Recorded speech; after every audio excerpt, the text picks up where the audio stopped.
Guys, magandang araw sa inyo. Pakita ko lang sa inyo kung paano natin isiset ng isahan lang yung trading strategy natin na maisiset siya para sa lahat ng coins para hindi na natin paulit-ulit sineset. Kunyari meron na kayong gustong gawin na setting sa trading nyo para isang ano lang, para ready na. Pag siset kayo or magte-trade kayo, naka-ready na yung coin nyo. Pipindutin nyo lang yung start, okay? So, punta kayo sa quantitative. Kung mapapansin nyo dito sa baba, ito, pakita ko sa inyo ha. Ito, batch setting. Okay, click nyo yan. Okay, kita nyo itong all. All. Yan. Click nyo all. Tapos, click nyo na tong trade setting. Okay. So, for example, itong ano na to, para sa lahat na. So, kunwari, ang gusto kong trading fund most of the time is $50. Okay? Ito ginagawa ko guys kasi naging fan ako ng one shot strategy. So, hindi ko na ina-execute tong margin call limit. Ginagawa ko tong 1. Actually, walang purpose tong 1 na to. Nilalagay ko lang dyan para dun sa margin configuration ko. Gagawin ko siyang 50. Kasi minsan, may time na kahit stop margin call limit mo, nag-execute pa rin yung margin call. Kaya, ang gagawin ko, ginagawa kong 50 yung margin call, margin configuration para hindi siya mag-execute talaga. Okay? Ngayon dito sa whole position take profit ratio, pinakamababa ko dito 2.5. Pero pag alam ko maganda yung coin na pinipili ko, tinataasan ko, ginagawa kong 3.5.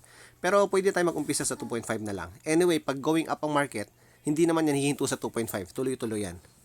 Whole position take profit callback 0.5. Ito yung sinasabi kong margin configuration. Gawin natin tong 50. Confirm. Okay. Tapos itong buy-in callback, gawin yung 0.2. Okay. So, most of the time, ganito yung settings na ginagawa ko para sa mga trading ko. Tapos, i-save nyo lang yan. Okay. So, nakaset na yan para sa lahat ng... hindi ko yata na-set. Okay. Ulitin natin ganyan. So, trade setting. Hindi nga na-set. Okay. 50, 1, 2.5, 0.5. Ito, gawin natin 50. Confirm. Ito, 0.2. Then, save. Okay, ayun. Na-set na para sa lahat yon. Tapos dito, professional naman, ganun din. I-set ko rin para sa lahat ng coin ko. So, 50. So, nasa sa inyo yung buy-in amount depende sa magkano yung fund nyo. Nasa sa inyo. Pwede nyo baguhin din yan. Pag nagte-trade na kayo, o mag-umpisa kayo ng specific coin, pwede nyo baguhin yan.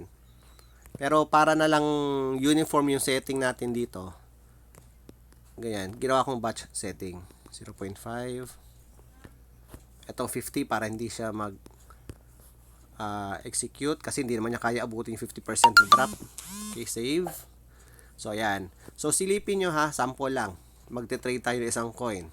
Pag pinindot mo, AON, tignan mo, trade setting. Ganun na yung setting, di ba? Pili pa tayo ng isang coin. Testing tayo iba. Sa general naman. IOTA. Trade setting. Di ba? So, pare-parehas na. Para pag pag magte-trade na kayo, babaguhin nyo na lang ito. Kunyari, 10 lang budget no. Ganyan, baguhin nyo na lang. Di ba? So, save nyo and then start. Okay? So, most of the time din, pag yung setting na ginagawa ko, kiniklik ko tong dito. Pag nakita yung one shot i-click nyo yan kasi gusto ko one shot. Okay? Kasi pag ginawa mo yung cycle, pinindot mo yung cycle, buy and sell yung robot. Ang gusto ko lang, once nakapagbenta na, tapos na yung trading. So, kaya ginagawa ko, kiniklik ko tong one shot. Okay? One shot. Ayan, makikita nyo ganyan. Tapos, start nyo na.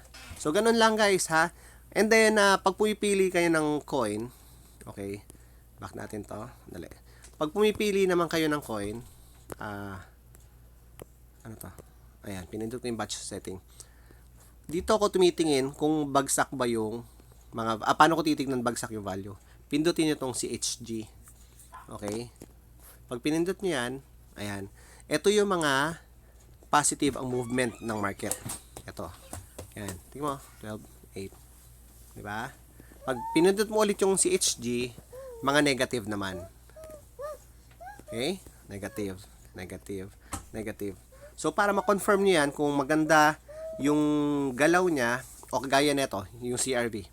Ulitin natin. Etong CRV ha, tignan nyo yung galaw nito sa Binance. Punta tayo sa Binance. Okay. Punta tayo dito sa baba, sa trades. Okay. Dito, eto, trades. Pindutin nyo yan. CRV. Para makita nyo yung chart, ito yung select nyo. Yan. Pindutin nyo yan. Okay. Ayan, oh. Tuloy-tuloy pa akyat, oh. So, may mga time frame tayo. Meron tayong 15 minutes. Meron tayong 1 hour, 4 hours, 1D. Pag clinic mo pa dito, more, meron tayong mga 1 minute, 3 minutes, 3 minutes, 5 minutes. Okay, sa 5 minutes, gumagalaw siya. Medyo going down siya 5 minutes. Pero, I think, babalik naman yan. So, ayan. So, para makita nyo, kunya, magse-select kayo ng nagse-select kayo ng coin. Pwede nyo tingnan yung 5-minute na movement. At least, malalaman nyo kagad, ngayong minuto na to, ano ba siya? Going up ba siya or going down? Di ba? Pwede nyo pagbasihan palagi itong 5 minute. Okay? Para makita nyo dito kung ayan o, kung pababa ba siya, kung ganito, kung gumaganyan ba siya, or paakyat na siya. Diba? So, yun lang. Check nyo guys.